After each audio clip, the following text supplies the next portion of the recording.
কিভাবে এই রাগ কমাতে হয় আল্লাহ রাসূল সাল্লাল্লাহু আলাইহি ওয়াসাল্লাম এটাও শিখাই দিয়েছে। শুধু হুজুরে কইছে সুবহানাল্লাহ। সুবহানাল্লাহ বললে কি গুনাহ হবে? একবার সুবহানাল্লাহ বললে আকাশের জমিনের মাঝখানে সব ফাঁকা জায়গাটা সওয়াব দিয়ে ওই সওয়াব আল্লাহ আপনার আমলনামায় ঢুকায় দিবে।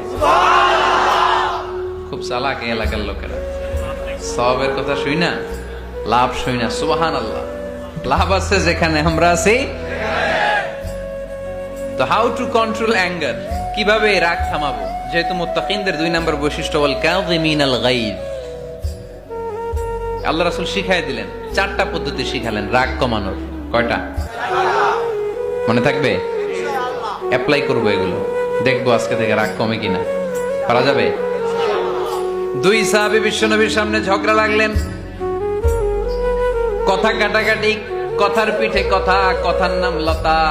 কথা বলতে বলতে ঝগড়া লাগতে লাগতে এক সাহাবী রেগে মেগে আগুন, মারামারির জন্য উদ্যত হলেন। বিশ্বনবী দেখলেন ওই সাহাবীর চেহারাটা একেবারে আগুনের গোলার মতো লাল হয়ে গিয়েছে। বিশ্বনবী বললেন, ইন্নী লা আ'লামু কালিমাতান, আমি এমন একটা বাক্য জানি, এই রাগান্বিত সাহাবী যদি এখন এই বাক্যটা পড়া শুরু করে দেয়, তার রাগটারে নিমিষেই ঠান্ডা বানাইয়া দিবে কে?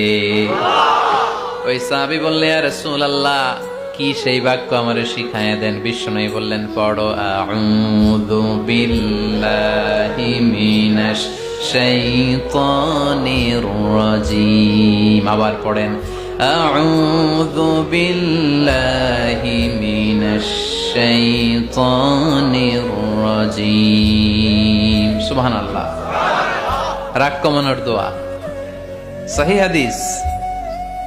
ওই সাহাবী যদি এই বাক্যটা পড়ে তার রাগ কমে যাবে। বাক্যটা হচ্ছে আউযু বিল্লাহি মিনাশ শাইতানির রাজীম, বিতাড়িত শয়তানের কাছ থেকে আল্লাহর কাছে পানাহ চাচ্ছি, প্রোটেকশন চাচ্ছি। বলতে দেরি, রাগ থামতে দেরি হবে না। টিপস নাম্বার 1 মনে থাকবে তো? টিপস নাম্বার 2, বিশ্বনবী বললেন, ইযা গাদিবা আহাদুকুম ফালইয়াসকুত, তোমাদের যখন প্রচন্ড রাগ চলে আসে, বেশি যখন, প্রচন্ড যখন তোমরা রেগে যাও, তখন কথা বন্ধ করে চুপ হয়ে যাও।